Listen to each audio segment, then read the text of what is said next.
Bonjour tout le monde. Il y a des gens qui m'ont écrit pour me demander de parler un petit peu du nationalisme en Angleterre.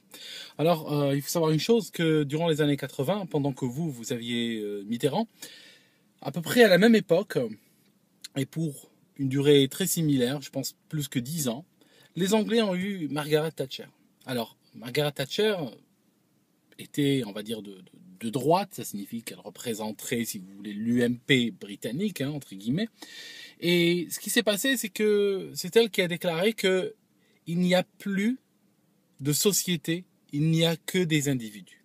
Donc, une fois qu'on n'a plus de société, vous comprenez bien qu'on n'a plus de nation et on n'a que des individus qui consomment et qui sont remplaçables. C'est-à-dire que durant son règne, dans les années 80, elle s'est arrangée déjà pour diaboliser toute idée de société ou de nation. Euh, Pendant de très nombreuses années, ils ont eu comme parti nationaliste le BNP. Et c'était un parti qui a été extrêmement diabolisé. Alors, je vais vous dire un truc. Ici en Angleterre, si on te chope la main dans le sac dans une affaire de pédophilie, t'as encore tes chances. Mais si on te chope avec une carte du BNP, je veux dire, plus personne ne peut rien faire pour toi. Donc, je vais pas dire que le BNP c'est le Front National anglais parce que c'est quelque chose ici de, on est dans le quasi criminel. Par exemple, les fonctionnaires ici, s'ils font partie du BNP, il est tout à fait ok, tout à fait légal de les mettre à la porte, par exemple.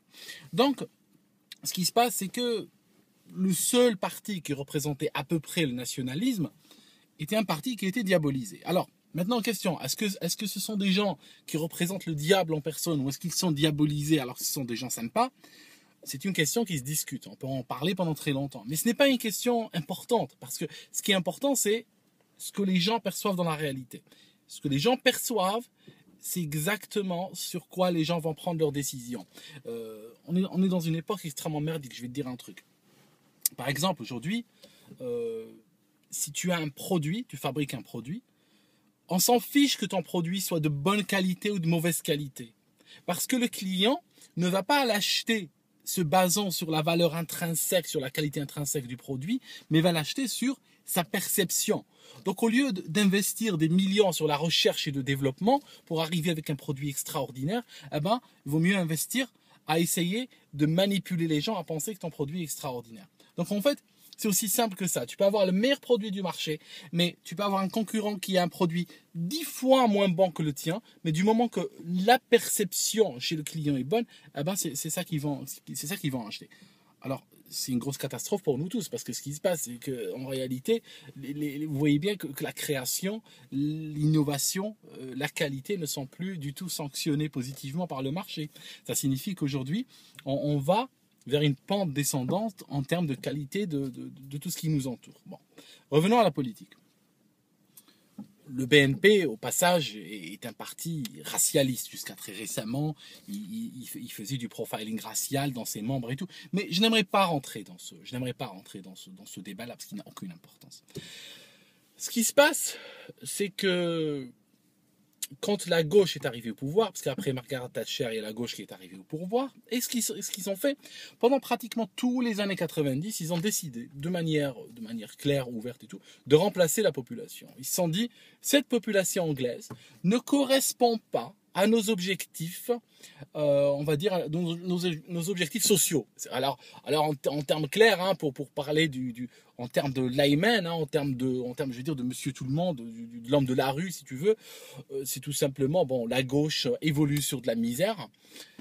La population anglaise n'étant pas particulièrement portée sur la misère dans le sens, on va dire, dans le sens tiers-mondiste du terme, elle ne correspondait pas à la gauche. Bon, ce qui s'est passé, c'est que ils ont remplacé la population. Donc, ça n'a pas d'autre nom. Je suis désolé, je sais qu'il y a des gens qui n'aiment pas ce mot, mais ils ont remplacé la population. C'est-à-dire qu'aujourd'hui, vous avez des écoles, vous avez des quartiers où il y a, juste pour parler d'écoles, parce que ça donne une idée très précise de ce qui se passe, il y a des écoles où plus que 95% des élèves sont d'origine indienne ou pakistanaise.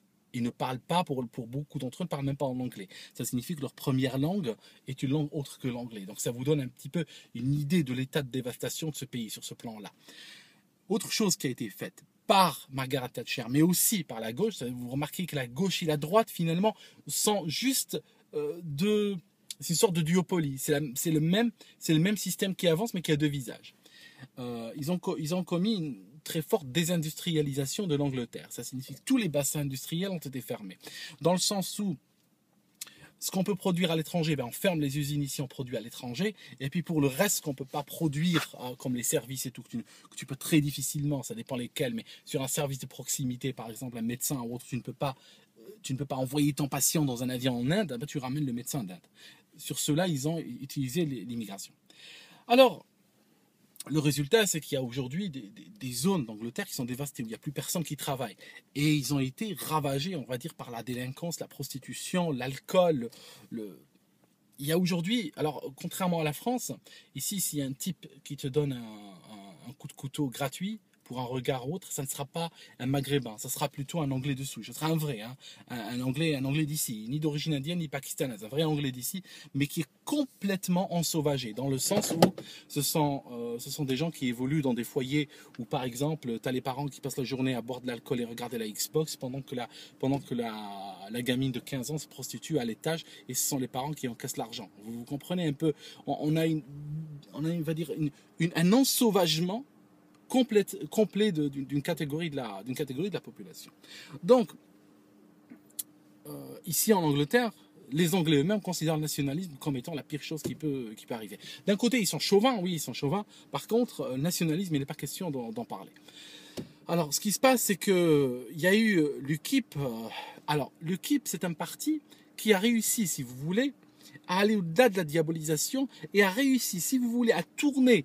Ils ont été très malins, très habiles. Ils ont réussi à utiliser le nationalisme dans ce contexte complètement délétère que je vous raconte et sans se faire diaboliser. Alors, ce qu'ils ont fait, c'est que l'UKIP, si vous voulez, c'est le parti de l'indépendance de l'Angleterre. C'est un parti indépendantiste. Indépendance de quoi? Indépendance de l'Union européenne, tout simplement. Parce que dans des termes si on parle de colonisation simple, on peut dire que les pays aujourd'hui de l'Union européenne sont colonisés par l'Union européenne.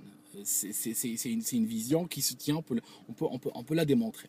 Et en fait, ce qui se passe, c'est que eux, ils se sont dit, on va libérer notre pays. Ça signifie, on va reprendre l'indépendance de notre pays. Alors, au départ, il est parti sur cette idée-là d'indépendance. Et après, ils ont développé un programme qui est de plus en plus vaste et qui touche, on va dire, les plus grandes problématiques sociales, de sorte qu'aujourd'hui, ça devient un parti crédible. Et là, il monte très grave dans les sondages.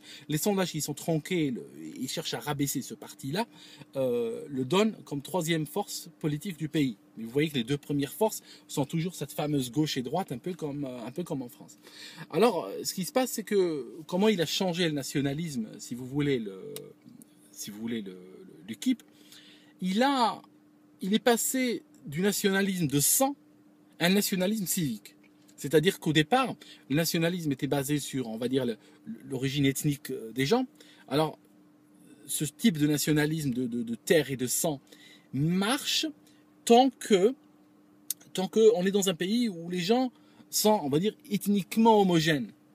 Mais quand tu as des villes entières qui sont peuplées à 90% d'Indiens et de Pakistanais, je veux dire, tu as du mal à ce moment-là à gérer ce type de nationalisme. De plus qu'il y a de nouvelles générations qui arrivent, et en fait, la gauche qui a décidé de changer de population savait que de toute façon le temps jouait pour elle. Ça signifie qu'on change de population. Alors les premiers arrivants, tu peux toujours dire que c'est des émigrés et tout, mais au fur et à mesure que tu as des gens qui naissent sur place, à ce moment-là, ça devient de plus en plus difficile de lutter contre ça. Donc ils avaient prévu ça. Donc ce qui se passe, la différence avec le nationalisme civique contre le nationalisme de terre et de sang, c'est que le nationalisme civique, lui, part sur le principe que n'importe qui, quelle que soit son ethnie ou son origine ou autre, du moment qu'il s'identifie à l'idée de la nation britannique, il défend cette nation, il est le bienvenu dans ce nationalisme-là, dans l'expression de ce nationalisme-là. Voilà.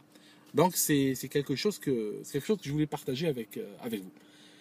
Voilà. Je ne fais pas de rapprochement, encore une fois, entre le Front National et le BNP en France, parce que c'est des choses, c'est des problématiques totalement différentes, même si de l'extérieur, elles ont l'air similaires.